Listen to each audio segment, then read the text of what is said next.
అధ్యక్ష, తమరి అనుమతితో ఈ సంతాప తీర్మానాన్ని ప్రతిపాదిస్తున్నాను. తెలంగాణ శాసనసభ సభ్యులు శ్రీ మాగంటి గోపీనాథ్ గారి మృతి పట్ల ఈ సభ తన తీవ్ర సంతాపాన్ని వ్యక్తం చేస్తూ శోకార్తులైన వారి కుటుంబ సభ్యులకు ప్రగాఢ సానుభూతి తెలియజేస్తున్నాను. అధ్యక్ష, మనందరికీ దాదాపు ఈ సభలో ఉన్న చాలామంది సభ్యులకు, ముఖ్యంగా హైదరాబాదు నగరంలో నివసించిన వాళ్లకు, చదువుకున్న వాళ్లకు చిన్న వయసు నుంచే మాగంటి గోపీనాథ్ గారు మిత్రుడు. 1963లో జన్మించిన మాగంటి గోపీనాథ్ గారు విద్యార్థి రాజకీయాలలో చురుగ్గా ఉండడమే కాకుండా వారు 1983లో మొట్టమొదటిసారి ఎన్టీ రామారావు గారు ప్రారంభించిన తెలుగుదేశం పార్టీలో క్రియాశీలక సభ్యుడిగా చేరి ఆ పార్టీ తెలుగు యువత రాష్ట్ర అధ్యక్షుడిగా వారు దాదాపుగా 7 సంవత్సరాలు సేవలు అందించడం జరిగింది.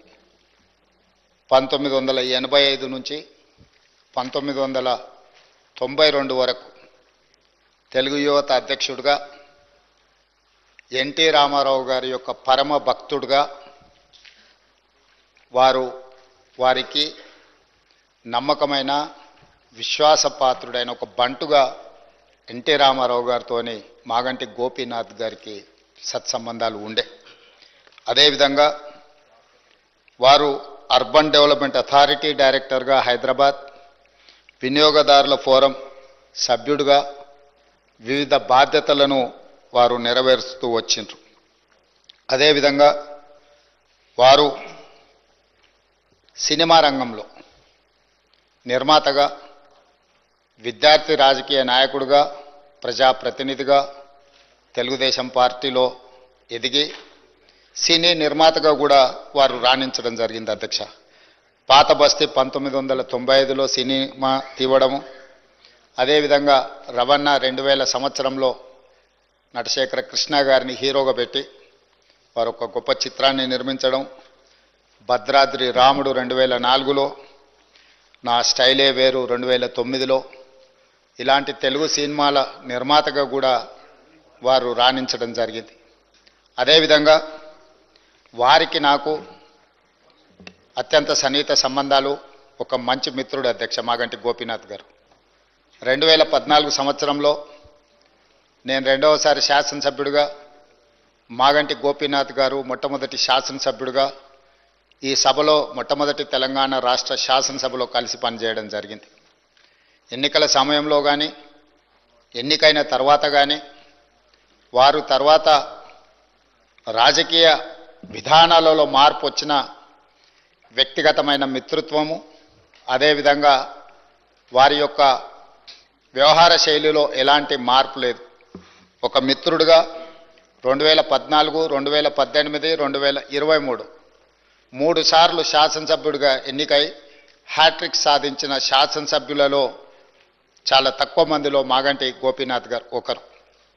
ఈరోజు అనుకోని పరిస్థితుల్లో వారు అకాల మరణం చెందడం ఈ సభలో ఉన్న సభ్యులకే కాదు, వారి కుటుంబానికి, జంట నగరాలలో పేదలకు వారి లేని లోటు ఈరోజు మనందరం చూస్తున్నాం. జూన్ 8న వారు మరణించడం జూబ్లీహిల్స్ నియోజకవర్గ ప్రజలకు తీరని లోటు. అదేవిధంగా వారి కుటుంబానికి, వారి సోదరుడు, వారి తల్లి, వారి భార్య, కుమార్తె, కుమారుడు, వాళ్ళ కుటుంబ సభ్యులకు ఒక తీరని లోటు. ఎందుకంటే అకాల మరణం ఆ కుటుంబానికి తీరని దుఃఖాన్ని తీసుకొచ్చి పెట్టింది. జూబ్లీహిల్స్ నియోజకవర్గ ప్రజలకు కూడా చాలా లోటు. ఎందుకంటే సౌమ్యుడు, మితభాషి మాగంటి గోపి. వారు చాలా తక్కువ మాట్లాడతారు. చూడడానికి క్లాస్ లీడర్గా కనిపించిన మాగంటి గోపీనాథ్ ఒక మాస్ లీడర్. జూబ్లీహిల్స్ ప్రాంతంలో ఉండే, ఆ నియోజకవర్గంలో ఉండే బస్తీలలో పేదలతో వారికి ఉన్న సన్నిహిత సంబంధాలే రాజకీయాల పరిస్థితులు ఆటుపోట్లు ఉన్నా 3 సార్లు శాసనసభ్యుడిగా ఎన్నికై ఆ ప్రాంత ప్రజలకు వారు సేవలు అందించడం జరిగింది. ఈరోజు ఈ సభ వారి కుటుంబానికి మనందరం అండగా నిలబడాలి. అదేవిధంగా వారి ఆత్మకు శాంతి చేకూరాలి. అలాంటి అరుదైన ప్రజాసేవలో ఉన్న ప్రజాప్రతినిధులు కోల్పోవడము మనందరికీ తీరని లోటు. అందుకే తమరి అనుమతితో ఈ శాసనసభలో ఈ సంతాప తీర్మానాన్ని ప్రవేశపెట్టడమే కాకుండా ఆ కుటుంబానికి ప్రగాఢమైన సానుభూతి తెలియజేస్తూ వారి ఆత్మకు శాంతి చేకూరాలి అని భగవంతుడిని ప్రార్థిస్తూ తమరి దగ్గర సెలవు తీసుకుంటున్నాను అధ్యక్ష. రిక్వెస్ట్ ఎల్ఏ మినిస్టర్ శ్రీ సోదరుడు మా సహచరుడు హైదరాబాద్ నగర పార్టీ అధ్యక్షులు గోపీనాథ్ గారికి సంతాప తీర్మానం ప్రవేశపెట్టాల్సి వస్తుందని చెప్పి మేము కలలో కూడా అనుకోలేదు. ఎందుకంటే వారు జీవించున్నంత కాలం కూడా ఎన్నడూ తనకు అనారోగ్యం వచ్చిందని కానీ అది కూడా ఇంత తీవ్రంగా ఉందని కానీ ఎన్నడూ ఎక్కడ కూడా చెప్పుకోలేదు, ఎవరికి కూడా పంచుకోలేదు అధ్యక్ష.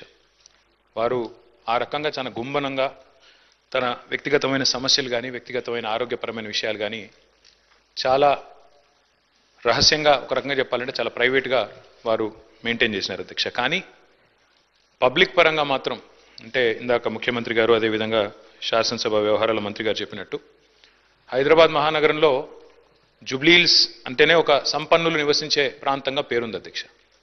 కానీ జూబ్లీహిల్స్ నియోజకవర్గం పరిస్థితి చూస్తే దానికి పూర్తి భిన్నం అధ్యక్ష. పేరుకి జూబ్లీహిల్స్ నియోజకవర్గం, కానీ అక్కడ ఉండేది మొత్తం కూడా పేద ప్రజలు.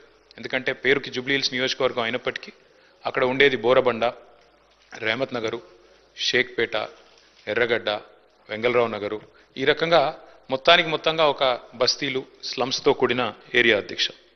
హైదరాబాద్లోని హైదర్గూడలో 1963లో ఇక్కడే హైదరాబాద్ మహానగరంలోనే గోపీనాథ్ గారు జన్మించినారు అధ్యక్ష. తర్వాత వారు ఇక్కడే చదువుకుని ఇక్కడే మరి ఉస్మానియాలో డిగ్రీ కూడా చేసి తర్వాత ఎన్టీ రామారావు గారికి అభిమానిగా తెలుగుదేశం పార్టీ స్థాపించిన తర్వాత వారు రాజకీయాల్లో అడుగుపెట్టినారు. నాకు బాగా గుర్తుంది అధ్యక్ష, మేము చిన్నప్పుడు మన ఎమ్మెల్యేలకు ఇచ్చిన క్వార్టర్స్ ఏవైతే ఉన్నాయో బషీర్బాగ్లో, అక్కడ మా కుటుంబం అంతా ఉండేది. పెద్దలు కేసీఆర్ గారు ఆనాడు శాసనసభ్యుడిగా ఉన్నప్పుడు మొట్టమొదటిసారి 85లో న్యూ ఎమ్మెల్యే క్వార్టర్స్లో నివాసం ఉండేది అధ్యక్ష. మేము కూడా అక్కడే ఉండేది. అక్కడ నుంచి బయటకు వచ్చి ప్రస్తుతం ఉన్న సెక్రటేరియట్ ముందుగా ఇప్పుడు ఎక్కడైతే అమరజ్యోతి ఉన్నదో అక్కడ మాకు ఎప్పుడో కటౌట్ కనబడేది అధ్యక్ష. మొట్టమొదటి కటౌట్ బహుశా చాలామంది హైదరాబాద్లో చూసింది అదే అయి ఉంటుంది. ఎన్టీ రామారావు గారి నిలువెత్తు కటౌట్ పెట్టి కృష్ణుడి రూపంలో, రాముడి రూపంలో పెట్టి కింద రాసి ఉండేది అధ్యక్ష, మాగంటి గోపీనాథ్ అని చెప్పి రాసి ఉండేది. ఒక రకంగా చెప్పాలంటే హైదరాబాద్లో ఈ కటౌట్స్ కల్చర్ కానీ, రకంగా చెప్పాలంటే ఆనాడు తెలుగుదేశం పార్టీ అధికారంలో ఉన్నప్పుడు ఈ రకంగా మరి ఒక పర్మనెంట్గా ఒక కటౌట్ తనకంటూ ఏర్పాటు చేసుకున్న నాయకుడు మాగంటి గోపీనాథ్ గారు. వారు చాలా క్రియాశీలంగా ఉండేది అధ్యక్ష రాజకీయాల్లో. చిన్న స్థాయి నుంచి కూడా మరి మొదటి నుంచి కూడా చాలా క్రియాశీలంగా విద్యార్థి దశ నుంచి కూడా రాజకీయాల్లో ఉన్నారు. తెలుగు యువతలో పనిచేశారు. ఒక పార్టీ ఒక నాయకుడిని నమ్ముకుంటే చివరిదాకా వారు ఒకసారి ఎన్టీ రామారావు గారి నాయకత్వంలో నడిచారు. తర్వాత తెలుగుదేశం పార్టీ ఇక్కడ నుంచి మాయమైన తర్వాత వారు కేసీఆర్ గారితో కలిసి మరి కష్టం వచ్చినా నష్టం వచ్చినా మరి 2 సార్లు కేసీఆర్ గారి నాయకత్వంలో ఎమ్మెల్యేగా గెలిచి మొదటిసారి ఎన్టీ రామారావు గారి పార్టీ తెలుగుదేశం పార్టీలో 14లో ఆనాడు మరి గెలిచి తర్వాత మరి టీఆర్ఎస్ నుండి కూడా 2 సార్లు ఎమ్మెల్యే అయినారు అధ్యక్ష. ముఖ్యమంత్రి గారు చెప్పినట్టు హ్యాట్రిక్ కొట్టడం ఎమ్మెల్యేలకు అంత సులువు కాదు అధ్యక్ష. గోపీనాథ్ గారి గురించి ఒక మాట చెప్పాలంటే అధ్యక్ష, వారు చనిపోయిన రోజు నేను హరీష్ రావు గారు ఇద్దరం ఏఐజీ హాస్పిటల్ నుండి బయలుదేరి వాళ్ళ ఇంటి దగ్గరికి వెళ్ళి కొన్ని ఏర్పాట్లు చేద్దామని ముందు పోయినాం అధ్యక్ష. ఆ రోజు నిజంగా ఆశ్చర్యం అనిపించింది మాకు. చెప్తారు అధ్యక్ష, మన హైదరాబాద్లో సామెత చెప్తారు, ఊపర్ షేర్వాణి అందరు పరేషాని అని. అక్కడ పోయిన తర్వాత నేను హరీష్ రావు గారు నిజంగా ఆశ్చర్యానికి లోనేను. గోపీనాథ్ గారు ఉండే ఇల్లు ఒక మాదాపూర్ ఆ ప్రాంతంలో చాలా చిన్న ఇల్లు అధ్యక్ష. నాకు తెలిసి 250-300 గజాలు కూడా ఉంటుందో ఉండదో, చాలా చిన్న ఇల్లు. ఎన్నడూ కూడా గోపీనాథ్ గారు మాకు తను ఎప్పుడు కనబడ్డా ఇందాక మరి ప్రభుత్వం నుంచి చెప్పినట్టు ఎప్పుడు కూడా చాలా గుంభనంగా చాలా ఎప్పుడు కూడా ఎక్కడ కూడా తనకేమైనా ఇబ్బంది ఉన్నా చెప్పేవాడు కాదు అధ్యక్ష. అక్కడ పోయిన చూసిన తర్వాత వాళ్ళ 3 పిల్లలు అక్షర, దిశిర, వాత్సల్య 3 పిల్లలు అధ్యక్ష. ఇంకా చిన్న పిల్లలు 20, 21, 22 ఏళ్ళు ఉంటాయి. ఎవరు కూడా ఇంకా పెళ్ళి అవ్వలేదు, సెటిల్ అవ్వలేదు. వాళ్ళని చూసి బాధపడ్డాం. తర్వాత ఆ ఇల్లు చూసి కూడా బాధపడ్డాం. ఇట్లా ఉన్నారా ఈయన ఇన్ని రోజులు అని. ఎందుకంటే ఎప్పుడు ఏ ఫంక్షన్ వచ్చినా బాగా లావిష్గా ఖర్చు పెట్టేటోడు అధ్యక్ష. ఊపర్ షేర్వాణి అందరు పరేషాన్ ఎందుకన్నా అంటే ఎక్కడ కూడా ఏంటంటే తెలియనియలే మాకు ఈ కష్టం ఉందని కానీ ఇంకోటని కానీ. తెలంగాణ ప్రభుత్వం ఆనాడు బతుకమ్మ చీరలు అనే కార్యక్రమం మనం 2016-17లో ప్రారంభించినాం అధ్యక్ష. కానీ అంతకంటే ముందే గోపీనాథ్ గారు తన కాన్స్టిట్యున్సీలో బతుకమ్మకి చీర పెట్టే ఒక సంస్కృతిని కూడా తీసుకొచ్చింది గోపీనాథ్ గారు అధ్యక్ష. మనందరం గోపీనాథ్ అని ఇక్కడ పిలుస్తాం కానీ ఆయన మొత్తం కాన్స్టిట్యున్సీలో మాత్రం గోపన్నగానే పిలుచుకుంటారు. ఎక్కడ పోయినా ఏ డివిజన్ పోయినా గోపన్న అని మాట్లాడతారు. ప్రజల్లో నిత్యం మమేకమయ్యే వ్యక్తి అధ్యక్ష. ఒక చిన్న ఎగ్జాంపుల్ నేను మీకు చెప్తాను. రేమత్ నగర్ డివిజన్లో ఎస్పీఆర్ కాలనీ అనుకుంటా, ఎస్పీఆర్ హిల్స్ ఏదో ఉంటుంది అధ్యక్ష అక్కడ పేరు. అక్కడ ఒక 5 ఎకరాల స్థలం ఉండేది అధ్యక్ష. ఒక క్వారీ ఉండేది. ఆ క్వారీ మొత్తం అయిపోయింది. దాని క్వారీ అంతా కూడా ఎక్స్కవేషన్ అయిపోయింది. అక్కడ కబ్జా పెట్టడానికి చుట్టూ బస్తీలు అవి ఉన్నాయి. అక్కడ కొంతమంది కబ్జా పెట్టడానికి ప్రయత్నం చేస్తూ ఉన్నారు లోకల్ వాళ్ళు కొంతమంది ఎవరు. గోపీనాథ్ గారు పట్టుబట్టి ఆనాడు ప్రభుత్వంలో ఉన్న మా అందరిని కూడా తీసుకెళ్లి ఆ ప్లేస్ చూపెట్టి అక్కడ ఒక మంచి పిల్లలు ఆడుకునే ఒక గ్రౌండ్, అదేవిధంగా అక్కడ కమ్యూనిటీ అంతా గ్యాదర్ అయ్యి చేసుకునే కార్యక్రమాలు చేయాలని చెప్పి పట్టుబట్టి దాన్ని ఒక గ్రౌండ్గా తీర్చిదిద్ది అక్కడ బతుకమ్మ వేడుకలు కానీ, అట్లాగే రంజాన్ అప్పుడు అక్కడ కార్యక్రమాలు చేయడమే కానీ, క్రిస్మస్ వేడుకలు చేయడం కానీ ఇవన్నీ కూడా చాలా జాగ్రత్తగా చేసేటాడు అధ్యక్ష. దాంతోపాటు అధ్యక్ష వారు మరి బతికినంత కాలం ఒక మాస్ లీడర్గా ప్రజల మధ్యనే ఉంటూ ఎప్పటికప్పుడు డైనమిక్గా తిరుగుతూ అర్ధరాత్రి సమస్య వచ్చినా అపరాత్రి సమస్య వచ్చినా అధికారులను వెంటనే సంప్రదించి పనులు చేసి పెట్టే ఒక మంచి మనస్తత్వం ఉన్న నాయకుడు అధ్యక్ష. మరి గోపీనాథ్ గారి మరణం, ఎందుకంటే మా నగర పార్టీ అధ్యక్షుడు కూడా వారు, దాంతోపాటు కేసీఆర్ గారికి మరి నమ్మిన విధేయుడిగా ఎన్ని ఒత్తిళ్లు వచ్చినా మరి ఒక నమ్మిన విధేయుడిగా మరి పార్టీలో 2 సార్లు గెలిచిన తర్వాత అదే పద్ధతుల్లో కొనసాగారు అధ్యక్ష.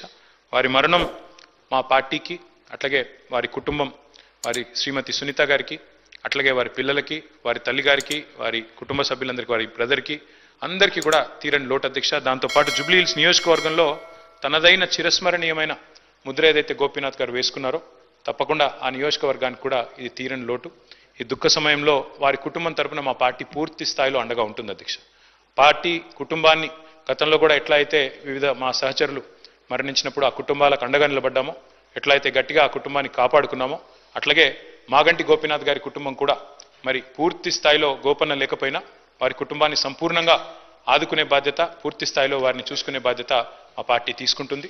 మరి ఈరోజు శాసనసభలో వారి సంతాప తీర్మానంలో ప్రసంగించే అవకాశం రావడం విషయంలో బాధను వ్యక్తం చేస్తూ ఈ శోకాతప్త సమయంలో వారి కుటుంబానికి, అదేవిధంగా వారి అభిమానులకి, అదేవిధంగా కార్యకర్తలకు కూడా వారికి మనోధైర్యం భగవంతుడు ప్రసాదించాలని కోరుకుంటూ తమరికి ధన్యవాదాలు. I request